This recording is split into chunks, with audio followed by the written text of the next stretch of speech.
सेवक संघ से जुड़े हुए जितने संगठन हैं उन्होंने भी बहिष्कार कर दिया ठंडा मतलब टॉयलेट क्लीनर को। 70 संस्थाएं इस देश में हैं जो अभी पेप्सी कोक के खिलाफ काम कर रही हैं। हमें बहुत खुशी है, जब काम शुरू हुआ था तो हम अकेले थे, आज 70 संस्थाएं पूरे देश में, और इन सब संस्थाओं का मिला जुला परिणाम है कि 70% बिक्री उनकी कम हुई है। 30% भी कम हो जाएगी अगर हम अपने जीवन में ये कसावट रखें। नहीं तो मैं आपको एक बहुत बहुत ताजा उदाहरण देके जाता हूं जो मैंने पहले कभी आपको बताया नहीं, क्योंकि ये घटना अभी घटित हुई है। अमिताभ बच्चन नाम का एक फिल्म एक्टर है, इसकी कहानी है। थोड़े दिन पहले ये बीमार था और आपको याद है इसका ऑपरेशन हुआ पेट और 9 घंटे तक ऑपरेशन चला। इसको बीमारी क्या हुई? डायवर्टिकुलाइटिस, बड़ी अंतड़ियों का रोग होता है और इसमें अंतड़ियां सड़ जाती हैं। तो जिस डॉक्टर ने उसका ऑपरेशन किया उसको मैंने एक बार पूछा कि भाई आपने 9 घंटे अमिताभ बच्चन का क्या ऑपरेशन किया? तो उसने कहा कि उसकी बड़ी आंत सड़ गई थी, जगह जगह से उसको काट के निकाला, तो 9 घंटे लगे। उन्होंने कहा हाँ लगे। तो ये काट काट के जो बड़ी आंत निकाली आपने, क्यों निकाली?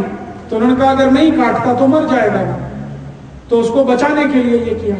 तो कैसे सड़ गई उसकी बड़ी आंत? क्योंकि बड़ी आंत तो साधारण लोगों की नहीं सड़ती, जो लोग बहुत शराब पीते हैं उनकी बड़ी आंत सड़ती है, जो बहुत सुअर का मांस खाते हैं जिसको पोर्क कहा जाता है उनकी बड़ी आंत सड़ती है, जो बहुत ज्यादा गुटखा खाते हैं उनकी बड़ी आंत सड़ती है, जो बहुत ज्यादा ये pizza burger hot dog cold dog और मैगी खाते हैं उनकी भी सड़ती है। लेकिन अमिताभ बच्चन ये कुछ भी नहीं करता, ना पिज्जा बर्गर खाता है, ना शराब पीता है, ना बीड़ी सिगरेट पीता है, ना गुटखा खाता है, कुछ नहीं करता, फिर कैसे सड़ गई? तब वो डॉक्टर ने कहा कि वो पेप्सी कोक पीता है रोज और इससे भी बड़ी आंत सड़ जाती है। और डॉक्टर ने कहा कि 10 साल से पीता है, 10 साल में उसकी बड़ी आंत सड़ गई। तो मैंने उस डॉक्टर को कहा आपने ये बात बताया अमिताभ बच्चन को? उसने कहा हाँ बता दिया। तो मैंने पूछा उसका क्या रिएक्शन है? तो अमिताभ बच्चन ने अगले ही दिन से पेप्सी का विज्ञापन करना बंद कर दिया। अब वो पेप्सी का विज्ञापन नहीं करता, पहले वो करता था, अब बंद कर दिया। जब मैं कंफर्म हो गया तो मैंने अमिताभ बच्चन को ईमेल किया और उसको ये सब बात कही। तो उसने कहा yes it is all true, ये सब सत्य है, मेरी बड़ी आंत सड़ी, उसका कारण पेप्सी कोक है। तो मैंने कहा आप ये बात टीवी पे बोल रहे थे, हाँ, कि मेरी बड़ी आंत सड़ गई है, उसका कारण ये पेप्सी कोक है, और आपके साथ अपने डॉक्टर को भी बिठा दो, हाँ, वो बताएगा, क्योंकि ऑपरेशन उसी ने किया है। तो अमिताभ बच्चन ने कहा कि ये मैं नहीं कर सकता। तो मैंने कहा चलो इस पे एक फिल्म बना दो आप कि पेप्सी कोक पीने से कैसे बड़ी आंत सड़ जाती है, 3 घंटे की फीचर फिल्म बना दो। तो उसने कहा ये भी नहीं कर सकते। क्यों, क्या तकलीफ है? तो उसने कहा कि मैंने इस कंपनी से 100 करोड़ रुपए लिए पेप्सी से, और जब रुपए लिए थे तो समझौता किया, एग्रीमेंट किया है कि जब तक ये कंपनी भारत में रहेगी मैं इसके खिलाफ बात नहीं बोलूंगा। कंपनी ने मुझसे लिखवा लिया, और अगर मैंने बोला तो ये कंपनी मेरे ऊपर 500 करोड़ का दावा करेगी, मुझे 500 करोड़ देना पड़ेगा, मेरे पास इतना पैसा नहीं है, मैं कंगाल और भिखारी हो जाऊंगा, इसलिए मैं ये बोल नहीं सकता। तो मैंने उसको पूछा मैं बोलूं? तो उसने कहा हाँ आप बोलो, आपने तो कोई समझौता नहीं किया कंपनी से। तो मैंने कहा मैं आपका नाम लेके बोलूं? उसने कहा हाँ मेरा नाम लेके बोल सकते हो, अगर मेरा नाम लेके आप बोलो और लोगों का कुछ भला होता हो तो मुझे इसमें आपत्ति नहीं है, आप मेरा नाम लेके बोलो कि अमिताभ बच्चन को पेप्सी कोक पीने से ये हुआ है। तो आप सोच लो ये पेप्सी कोक कितना खतरनाक है। इसलिए कभी भी गलती से मत पीना, किसी घर में आने वाले अतिथि को तो बिल्कुल मत पिलाना। अतिथि भगवान के समान होता है, उसको संडास साफ करने का पानी नहीं पिला सकते, ये आप ध्यान रखें। अगर हम पेप्सी कोक ना खरीदें तो अमेरिका की कोई चीज ना खरीदें। ये कॉलगेट भी अमेरिका का है, कॉलगेट, क्लोजअप, पेप्सोडेंट, सिबाका, फॉरेंस, ये भी बंद कर दें। ये pizza burger hot dog cold dog भी अमेरिका का, कभी ना खाएं। मैगी भी अमेरिका की है। आपको मालूम है अभी सबसे सनसनीखेज रहस्य उद्घाटन हुआ है कि pizza burger hot dog cold dog और मैगी ये सब सुअर के मांस से बनते हैं, सब के सब सुअर के मांस से बनते हैं।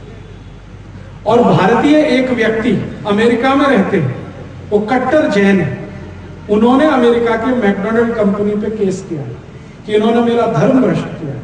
कैसे?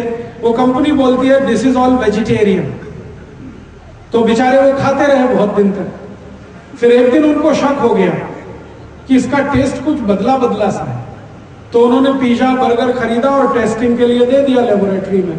तो लेबोरेटरी ने कहा ये सुअर की चर्बी का है, तो कंपनी पे दावा ठोक दिया उन्होंने। अब मुकदमा चल रहा है उनका, थोड़े दिन में उसका फैसला आ जाएगा। कंपनी उनसे सेटलमेंट करना चाहती है कि आप मुकदमा वापस ले लो, हम $50 करोड़ दे देंगे। लेकिन वो भाई इतना कट्टर जैन है, उसने कहा कि मैं आपको सबक सिखाऊंगा, पैसे नहीं लेने मुझे। सारी दुनिया को पता चले कि ये pizza burger hot dog cold dog सुअर के मांस से बनता है। तो मैंने अभी उनसे वो पूरे केस की रिपोर्ट मंगाई है। जैसे ही मेरे पास आएगी मैं खुद सुप्रीम कोर्ट में ये केस दाखिल करने वाला हूं भारत में, कि भारत के करोड़ों हिंदुस्तानियों का धर्म भ्रष्ट करने के लिए मेरी आपको विनती है कि आप ये पिज्जा बर्गर मत खाइए और कभी भी मैगी मत खिलाइए अपने बच्चों को, अगर आप शाकाहारी हैं। ऐसे ही अमेरिका की कुछ चीजें और बिक रही हैं इस देश में, जैसे फेयर एंड लवली।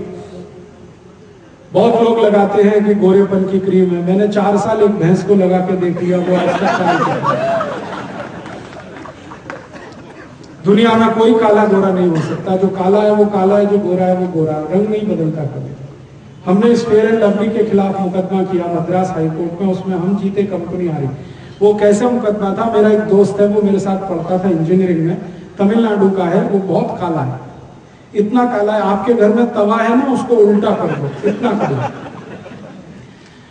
और वो मेरे साथ हॉस्टल में रहता था, हम दोनों रूम पार्टनर थे। मैं उसको रोज देखता था वो फेयर एंड लवली लगाता।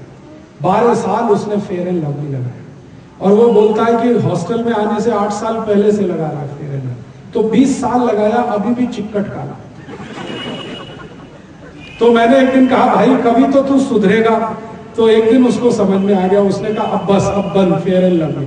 तो मैंने कहा तेरे पास इसका फेयर एंड लवली खरीदने का जो बिल है, वाउचर है, वो मुझे दे दे। तो उसने दे दिए। तो उसके आधार पर हमने केस कर दिया मद्रास हाई कोर्ट में। वो मद्रास में रहता है तो केस वहीं करना पड़ा। अब जजमेंट देने वाला जो जज है वो एक दिन बोला कि मेरे घर में भी यही समस्या है। वो जज कहता है मेरे घर में भी यही समस्या है। तो उसने बहुत सुंदर जजमेंट दिया। पेप्सी, ये फेयर एंड लवली कंपनी के अधिकारियों को जाना पड़ा मद्रास हाई कोर्ट में। जज ने उनसे पूछा कि आपने इसमें क्या मिलाया है जो किसी व्यक्ति को काला है तो गोरा बना दे। तो उनका साहब इसमें कुछ नहीं मिला है। तो अच्छा ये बताओ ये बनती कैसे? तो उनका सुअर की चर्बी के तेल से हम इसे बनाते हैं।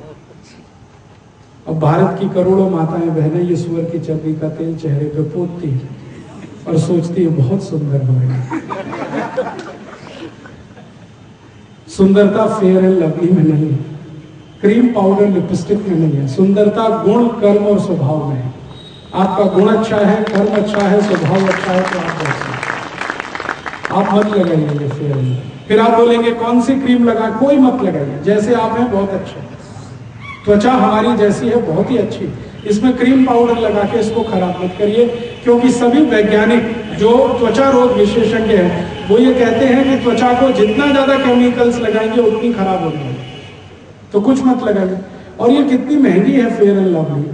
25 ग्राम 40 रुपए में है, 50 ग्राम 80 रुपए में है, 100 ग्राम 160 रुपए की है, 1 किलो 1600 रुपए की है। अब 200 रुपए किलो का काजू है, 300 रुपए किलो बादाम है, 1600 रुपए किलो ये सुअर की चर्बी का तेल है।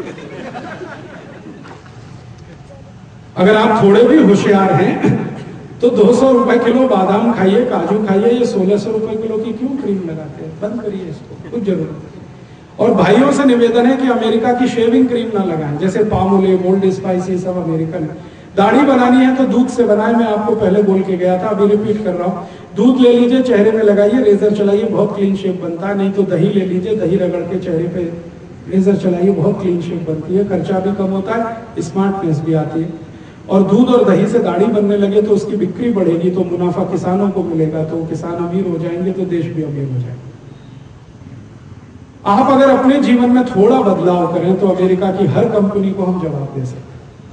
आपकी जीवन शैली थोड़ी बदल दे, भारतीयता वाली जीवन शैली पे आ जाए तो अमेरिका का कोई धंधा इस देश में नहीं चलेगा। और मेरी आपसे छोटी सी विनती है, बहुत जरूरी, कि अमेरिका की कोई भी दवा ना खाएं।